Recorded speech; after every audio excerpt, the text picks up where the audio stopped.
This is Introduction to Laboratory Number 2 for EE 106.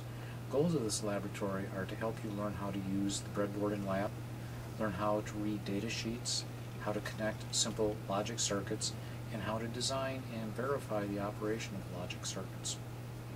The first step for many of you will be to assemble your breadboard. Some of you will be using breadboards from the lab that are already assembled, but in the very near future you'll have to put your breadboard together in your parts kit, so we'll go through that with you right now. As you unpack your breadboard, you're going to find that there are 3 screw terminals that are in a little bag. Open the bag, take the 3 screw terminals out, and take the nuts off of the bottom of those and separate those pieces as you're seeing in the picture. As you look at the 3 terminals, you find that there are 3 different colors: red, yellow, and black. And I would encourage you to order them on your breadboard as I've done on mine, which would be red on the left-hand side, black on the right-hand side, and the yellow in the middle. As you go through and watch the series of pictures that are appearing on the screen, you'll find that to reassemble or to assemble these into the breadboard, you will have one of the little plastic pieces on top and one on the bottom.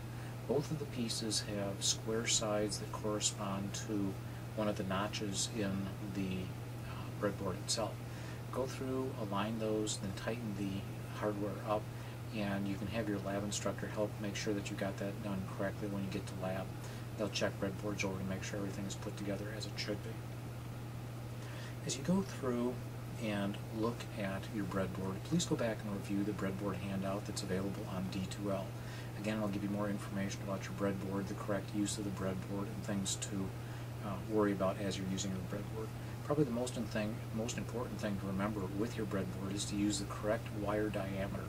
Wire that's too small won't stay in and will fall out. Wire that's too large a gauge will actually damage the breadboard, making it so the contacts won't hold the wire in the future. Neither one of those things you want to have to deal with. It makes your lab go very, very slow.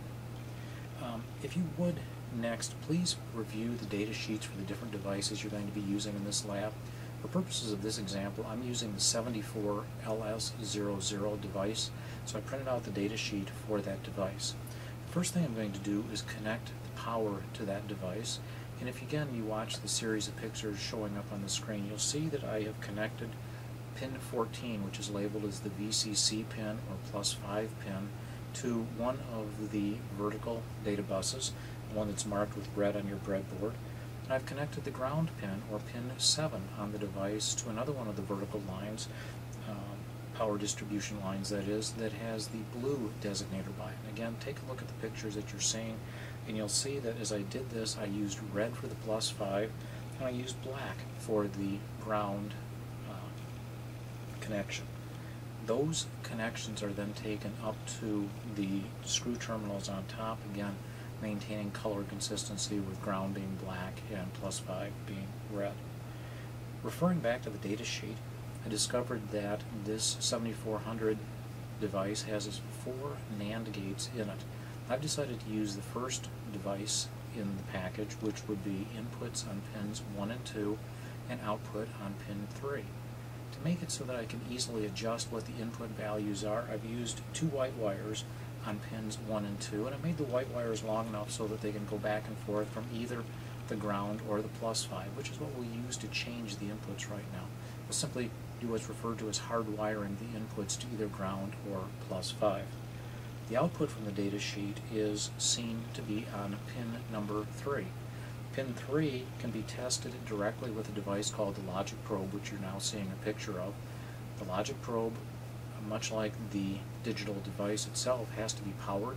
And again, as we look at the pictures, you see that I've connected the +5 side of the logic probe, or the VCC side, to the red wire, and connected the ground side to the black wire.